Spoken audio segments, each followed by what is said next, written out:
Good evening everyone and welcome to Gundam News. February has come around, so that means that Bandai has also unveiled their February Gunpla lineup. On the 11th, the revolutionary new Master Grade Dawn will be jet streaming its way onto store shelves with amazing new features like new shoulder joints, new ankle joints, and even new hip joints. All of this will allow you to pull off the Dom's iconic hovering pose as opposed to the old Master Grade Dom, which could pull off the hovering pose. Wait, what? We are truly living in the worst timeline right now. A month where the only Gunpla release, or the only regular Gunpla release, is a rehash, a lazy rehash of an almost 23-year-old model kit. This thing is old enough to drink in even America. And the only reason that you might be surprised at its age, if you've seen a review of the old one, was because this was an amazing model kit for 1999. At least it has aged relatively well because you're not really getting a Dom for its articulation, you're getting the Dom because it looks awesome. So yeah, I might up getting one because it does come with a lot of accessories and it is a good looking version of the Dom. And you know, it never hurts to get an extra one. In more exciting news then, we have a broadcasting date for The Witch of Mercury. Starting October, it will be airing every Sunday in Japan. It's not a big update, but it is nice to have a concrete date to look forward to now. And while you're at it, also mark June the 3rd in your calendars because that is when we're getting the Cucuruz Doan's Island movie. And alongside that announcement, they also unveiled the main characters and the story for the movie. Now, the main characters probably won't surprise you with one exception. We've got Amuro Ray, Bright Noah, Mira Yashima, Sailor Mask, Kai Shiden, Hayato Kobayashi, Frau Bao, and Slegger Law. Now, as someone who's only seen the anime and who's never read the manga, this did leave me a bit confused when I first skimmed through the announcement. Cause, you know, in the anime, the White Base arrives at the island at some time between Garma's death and their first encounter with Ramba Ral. So, quite early on. But then in the movie, it sounds like they're arriving at the island when the gyms have already entered production and after Slegger has already joined the crew, which he did in the anime at Jobro. And it sounds like we might even get to see Slegger using his custom gym. The story then is also quite different. In the anime, they go to the island to investigate a distress call of 2 Federation pilots, whereas in the movie, it's an assigned mission to wipe out remnants. I'm assuming remnants of the Zeon army.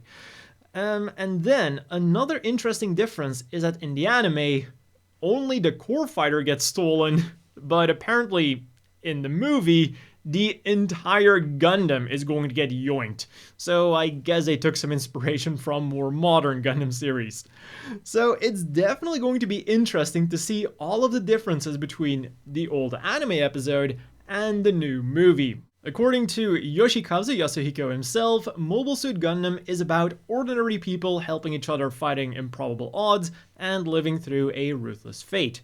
The old Cucuruz Doan's Island episode was meant as a great example of this, which didn't turn out quite as they had planned, so this new movie is going to give them a chance to again bring those themes to the forefront, and do a really good job at that this time around. And it sounds like this movie is definitely going to be emotional because we also got a comment from Toru Furuya, who is the Japanese voice actor for Amuro, who will also be reprising his role for the movie. When he watched the final scene of the movie, he burst into tears. So after the banger that was the first Hathaway's Flash movie, it sounds like this year again, we're going to get an amazing Gundam movie. And hey, if we do get to see Slugger piloting his custom gym, we might also be getting that as a Gunpla. Another really cool thing then is that we got to see the first prototype for the realistic model series Mobile Suit Gundam Seed G-Structure GS04, which is a mouthful for what is a 1/144th scale figure of the Archangel's bridge. So if they keep this up, we might eventually get a full 1/144th scale Archangel. I'm all for that. It's kind of a shame that it's not 1/100 scale though, because the main use for this figure is of course going to be replicating Mulaflaga's not quite death scene from the original Gundam Seed. And in that scene, he holds the shield by like the handlebar, which is something that none of the 1/144th scale strikes can do. Like the high grades have it molded together with the shield, and then the real grade, which does have the handlebar, can't hold it by just the handlebar. But I do remember being able to pull off that exact pose with my old Master Grade Ailstrike, so that would have been cool. More details then will be coming soon. And then on the Metal Robot Damashii front, last week Friday we got more information on the KA signature Hyaku Shiki Kai mass production type, which is also in pre-orders for this thing opened up. It's currently slated for a June release for 16,000 yen, 16,500 yen, around 150 US. And for that price, we're actually getting a bit more than I was expecting. Even though you could see the two clay bazookas in the preview image, I didn't really notice the second one, so that is definitely a pleasant surprise. Then, of course, it also comes with the standard Chakushiki beam rifle, a beam Gatling gun for the shoulder, 2 beam sabers, and a dedicated stand. Other than that, it of course also comes with the usual metal build staples, the die-cast joints, and it's also got that really nice honey golden coating, which in my opinion is the best kind of look for any Hyaku Shiki, whether it's the Kai mass production, whatever. In other news then, with Hiroko Moriguchi's Gundam Song Covers 3 releasing next month, the music video of her very jazzy cover of the original Gundam intro has been published on YouTube for our viewing pleasure, so I will have that linked down below. It's like a reimagining of the original intro for Gundam Thunderbolt. And talking about the original Gundam, the life-size moving version over at the Gundam Factory Yokohama had its exposition time extended until March 31st of next year. So that will hopefully give all of us who want to see this thing in action enough time to actually go and see it. And from February the 23rd, you can go see it in Gundam style, because they'll have a Gundam Factory wrapped bus operating between Yokohama Station and Yamashita Pier, which is the bus stop in front of the Gundam Factory. And they've also opened a new pop-up store on the P Bandai website. I thought that kind of by definition a pop-up store was a physical store, but whatever. In addition to the usual stuff you would expect to see, they've also got some interesting stuff that I hadn't seen before. There's a Gundam Factory raincoat for 4,950 yen, 45 US, a very fancy fountain pen for 33,000 yen, 300 US, a magnet badge for 2,200 yen, 20 US, and a pair of Strict G folding sunglasses for 3,080 yen, around 25 US, that you can slap on your wrist like one of those slap-on bracelets. No. Not only does that sound uncomfortable to wear on your head, but do you know what happens to things that you wear on your wrist? You bump into things, and with something like glasses, that's probably going to get scratched up real fast, so yeah. All of these items are currently open for pre-order, should you want any of them, and they are currently scheduled for a March release. As for the gaming news then, UC Engage is getting some new stuff, with the big thing being a new story mission where you can get a super rare gem and Pesce Montagne. And then to promote this thing, they released a promotional video with some really cool animation featuring Pesce in her Brawrillo fighting against a bunch of gyms from the origin.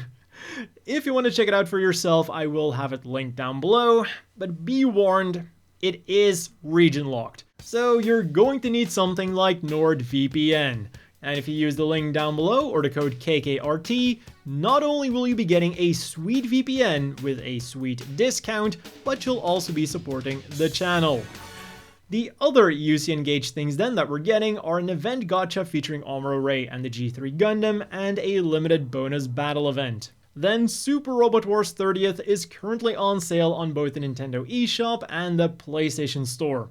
It was also on sale on Steam, but I think by the time this video goes live, that sale might already be over. On to the other things you could get this week then. On Saturday, the Metal Build Justice Gundam was released for a grand prize of 28,600 yen, around 260 US. And for that price, you get a very lean rendition of the Justice, complete with its Fatum 00 backpack and a bunch of cool gimmicks like fully functional beam boomerangs and superb articulation. On Monday then, you could get the FW Gundam Converge 10th Anniversary #Selection01. So for 605 yen a pop, around 5 US, you could get the Barps Loops Rex, the Gyan of all things, the Zeta Unit 1, also known as the Commander Unit, another Zeta you can have either as Unit 2, Unit 3, or Unit 4, also known as the Spare Machine, the Gundam Mark II Titans version, Revive version that you can have as Unit 1, 2, or 3 by changing the shoulders, or the Sazabi Revive version. And of course, every figure will also come with a piece of soda-flavored chewing gum. And throughout the week then, the first lineup of the Exceed model SDMS was released in Gashapon machines across Japan. For 500 yen a spin, a little under 5 US, you can get Char's Custom Zaku 2, a mass production Zaku 2, or the Zaku 2 in desert colors. The design of these 83mm tall death machines definitely looks like it's an acquired taste, but it is cool that the mono eyes move. And then finally, the reading material you could get this week.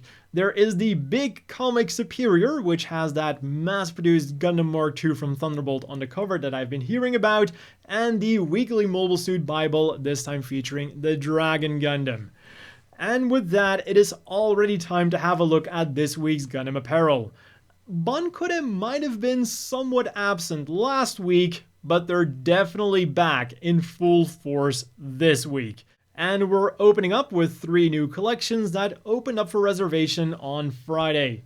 First up, we have a series of Gundam Seed t-shirts that are anything but subtle.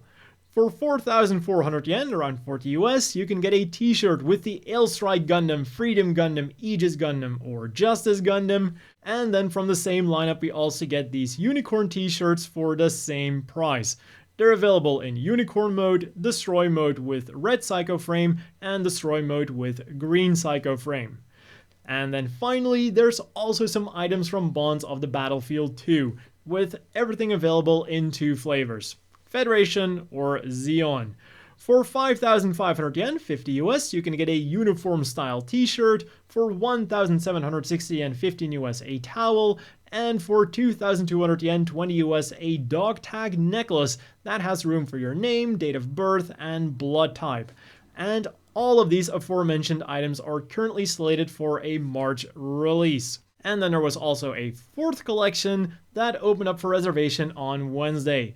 The Mobile Suit Motif Project Zip-Up Hoodie 2nd.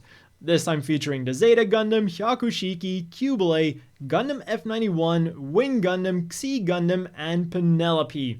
Of course, as zip-up hoodies. and they'll set you back 8,250 yen, around 75 US a pop. And just as with the first lineup, the goal here is to kind of give you the feeling of becoming the respective mobile suit. It's got the name on the front, the faction or personal emblem on the left arm, the backpack on the back, and in case of Gundams, a V-fin on the hood, or in case of the Cubile and Hyaku Shiki, they've got the eyes on the hood. And then, unfortunately, the only Gundam Café related news for this week is the closure of most of them, including the most prominent one, the Gundam Café Akihabara. On January 30th, it opened up for the last time, and when it closed at 9 PM, over 300 people gathered to give it a final salute. Truly, the end of an era, in my opinion. And it was definitely cool to read about the people that the Nikon sports newspaper interviewed. Like, there were the people there you would expect to be there, but they also interviewed like a 50-year-old man and like a lady in her 20s who is a super fan of Kira Yamato. So let's hope that this is not a goodbye for Gundam and Akihabara, but a see you later in a different form. And then finally, let's have a look at the results of a Gundam poll we covered like 2 or 3 weeks ago. Who is the best Gundam dad? Or, as they put it in the Japanese question, which Gundam character do you think about when you hear the phrase, "my beloved wife"? And the winner is Dozel. How surprising. With a grand total of 69.3% of the votes, I think he also won by one of the largest margins we've ever seen in a Gundam.info poll. But deservedly so. His actions at Solomon basically make him the de facto choice for a topic like this, which is a sentiment that's also echoed by the writer of the article. Now, I do find it funny that he also brings up Garma and Dozel's love for him, but, you know, wrong wife. The second place then is Bright with 22%, and what does set him apart from the other dads in this list is that he was actually able to grow old with his wife. And, well, he does have some endearing wife-related moments, so definitely a deserved second place.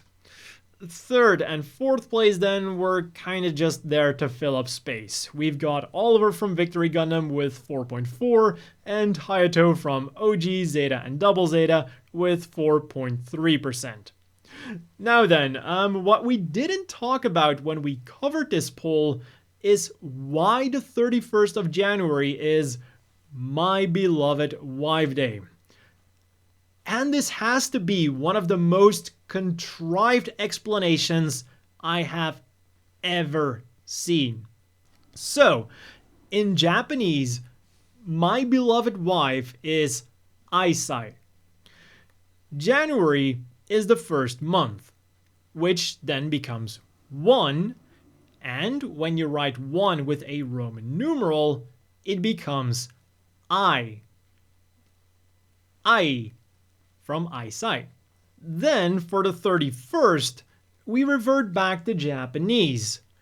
We split it up in 3 and 1, then take the first character from each, Sa from sun, 3, and I from Ichi, 1, add them together to form Sai, and then take the whole thing together, I, Sai, my beloved Wife Day. Who comes up with things like this? But anyways, that has been all for this week's Gundam news. As always, a big thank you to the Patreon supporters. I hope everyone watching has a great evening, and I'll see you all next week with more Gundam news.